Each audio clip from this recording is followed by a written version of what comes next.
in the 18th century, mostly, I don't want to screw this up, I'm trying to get a little higher. When it started, it was with craft organizations, so like-minded or like doing work types of people.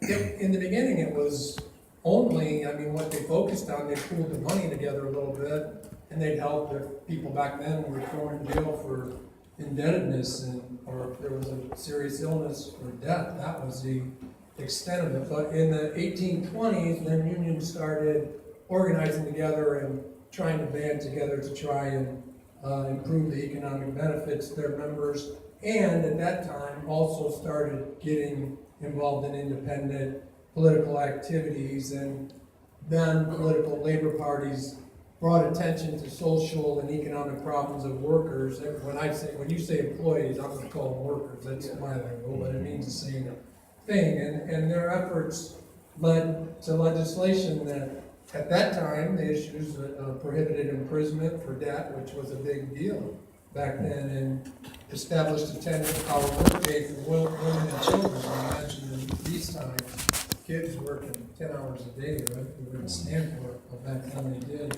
And also laid the groundwork for the creation of the free public school system. And I keep remembering, these are labor folks now, and push for free public education.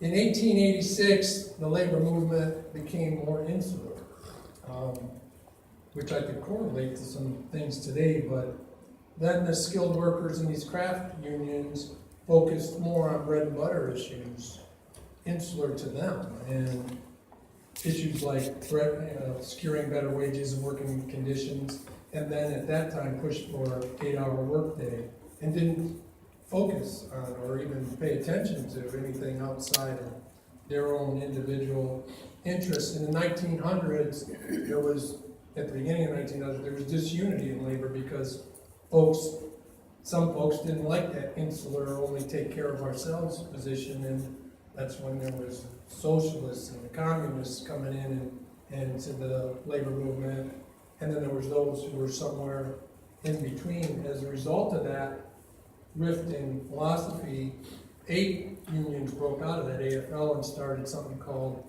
the CIO, the Congress of Industrial Organizations. Now, mind you, Greg said that I'm the president of the AFL-CIO, so they broke off and started that. They wanted to focus on economic and social justice issues. It was the CIO who invented some of the tactics like the sit-down strike, and I live 5 miles from downtown Flint.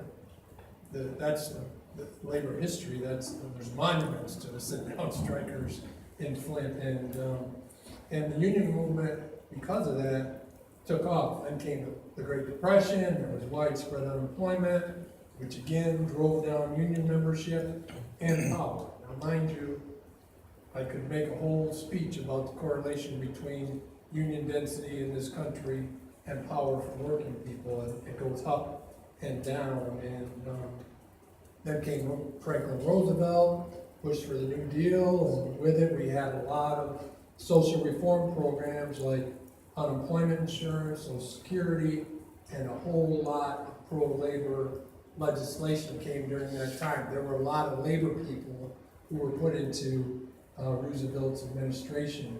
After that, because of these favorable labor laws, union membership grew really rapidly, and like I said, the correlation between that and power, labor influence politically grew by leaps and bounds. In the war, Roosevelt asked the unions to take a no strike pledge. Most of them honored that, so there was a long period of stagnant wages, like we've had here in this country the last 20, 25 years. So after the war, they were with these favorable labor laws and the no strike pledge removed, labor took off, and they made gains based on all the grievances that they had shelved during the war, and made a lot of gains in business, and government became concerned that the unions were becoming too powerful. So what do? Just like they're doing in this time, they passed a whole lot of legislation to strip down and beat down their power, and the Labor Management Relations Act was passed that reversed a lot of those gains from the New Deal, recognizing that the support for labor was changing. The AFL and CIO then merged to protect the union's strength. And despite questionable public opinion and more restrictive labor laws, times were good economically. Unions negotiated higher wages for their members, way higher than those of non-members, and a whole lot of employer-paid fringe benefits. Also during this time, big labor, big government, and big business had this social compact that it was an unspoken agreement that as long as everybody was doing all right, nobody messed with each other, and as long as everybody was doing okay, leave things alone. That went fine until the 70s, and then the economy went crazy, went really bad. Unemployment, outsourcing started, and the downward spiral for workers began. The information revolution came, globalization, rampant outsourcing, and all the rules changed for working people in this country. Those rules are still in play today. In fact, I would make a good argument that it's the opposite of the social compact, that big business and wealthy corporations' goals is to ultimately destroy organized labor and rig the rules of the economy so it's to their benefit.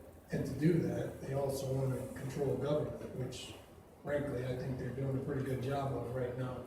Now, I said all that boring labor history stuff to say this.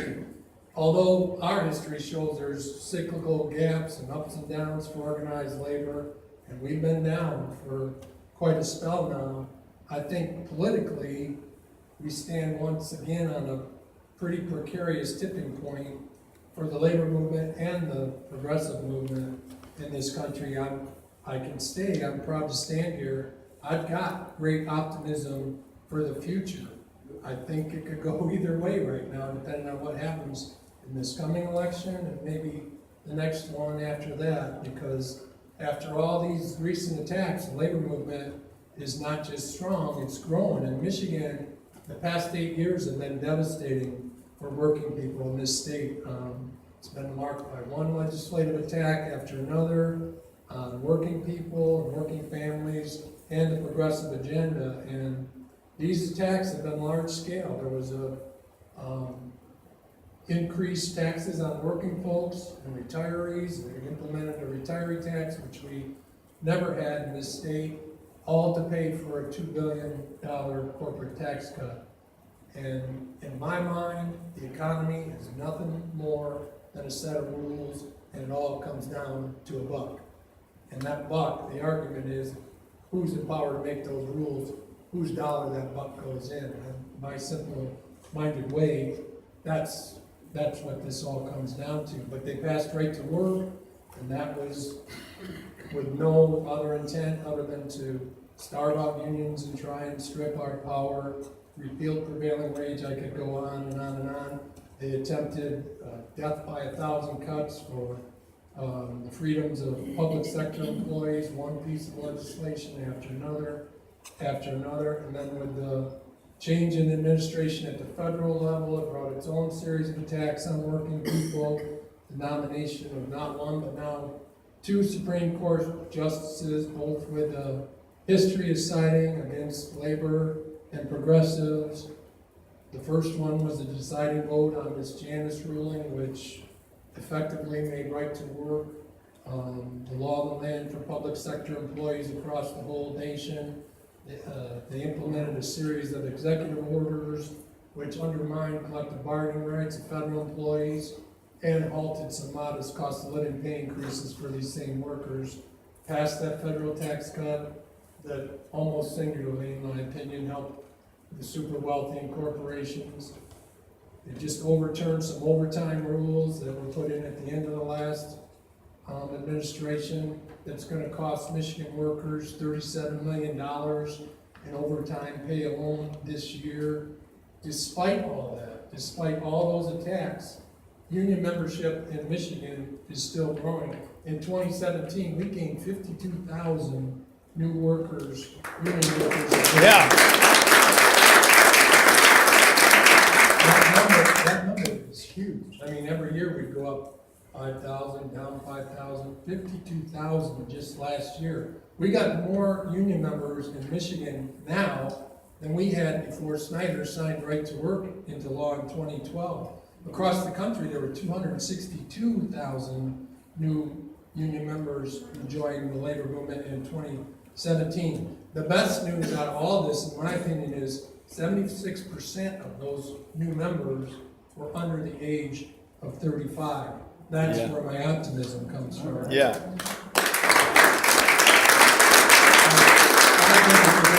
Because these young people are not going to take this joke that's going on, and they're going to stand up and fight for it.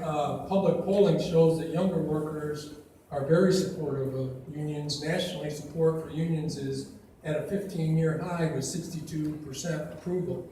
For the last 20 years, unions have rated in these public polls right now. Sorry, you guys are running for office, but right down with politicians and used car salesmen. But we're up. And under 35, that number 65%. When you couple that with enthusiasm from younger workers, and that nearly half of all non-union workers say they would join a union if given a chance. The problem is the rules are rigged so bad, policy is rigged so bad, it's near impossible to be able to go and organize right now. But if we could get a fair shake, I think this all bodes well for the future of the labor movement. And this is all good news for your new organization